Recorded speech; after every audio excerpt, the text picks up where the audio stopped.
I knew that as soon as I used a firearm to protect my life, that charges would be laid. That's the typical process that goes on in this country.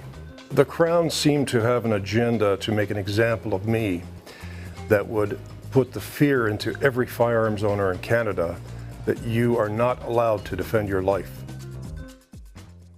Ian Thompson spoke to him last week on the program. He is a man who has been punished just through having to go through the process of defending himself. And he has to defend himself against a Crown prosecutor upset that Thompson defended himself against 4 men firebombing his home. We are at a state in Canada where they don't want you using firearms for anything, ever. And that's the push. And as we look at what's happening in the United States, that's where they're headed. So I've got a warning to my American friends. Registration will lead to confiscation. And if you don't believe me, just look at what's happened here. Now, are they going towards registration in the United States? Well, according to the Washington Post, the Obama administration is considering a national database of all firearms in the U.S. to, quote, track the movements and sale of weapons, unquote. And if such a database comes to fruition, it will lead to confiscation.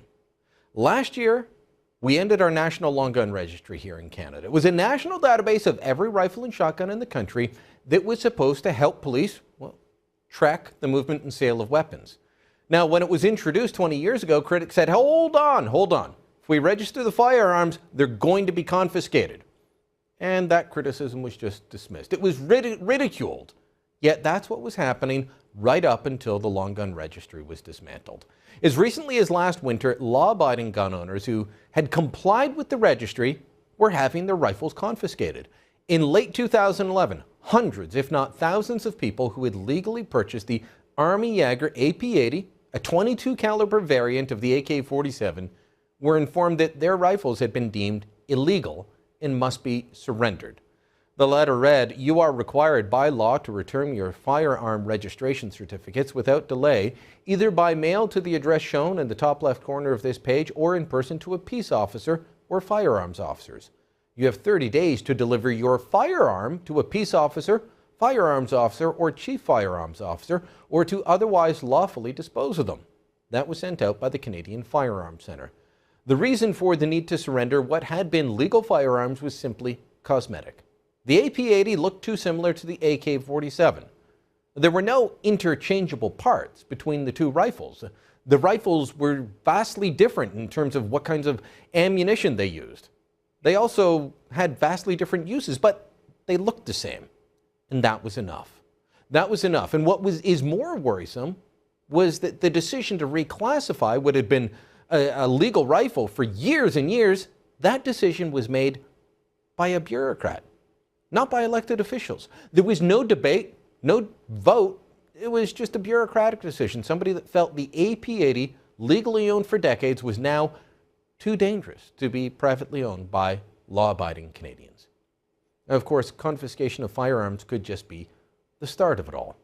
Confiscations of homes and cars could also head down to the United States. Former Marine Joshua Boston recently wrote a scathing response to California Senator Dianne Feinstein's gun control proposal, saying that he would not register his guns. Here's part of that letter. He said, "I am the man who fought for my country. I am the man who learned. I am an American. You will not tell me that I must register my semi-automatic AR-15 because of the actions of some evil man." Joshua Boston, Corporal, United States Marine Corps. Well, if he goes through with that, and the United States goes through with setting up a national registry, it could cost him everything. Don't believe me? Look at Bruce Montague. He's a gunsmith from Dryden, Ontario, and he faces the possibility of having his home seized for failure to register his firearms. Montague made a decision, a purely political decision, not to register or to let his registries lapse. He wanted to challenge the constitutionality of Canada's National Gun Registry. When his constitutional challenge failed and Montague was convicted, the government of Ontario moved to seize his home under their proceeds of crime legislation. They were treating what was essentially a paperwork criminal as if it were a drug lord. That's the kind of person the proceeds of crime law is intended to prosecute. And if the United States follows Canada's lead in registering all guns, putting them into a national database, then confiscation of rifles and shotguns won't be far behind.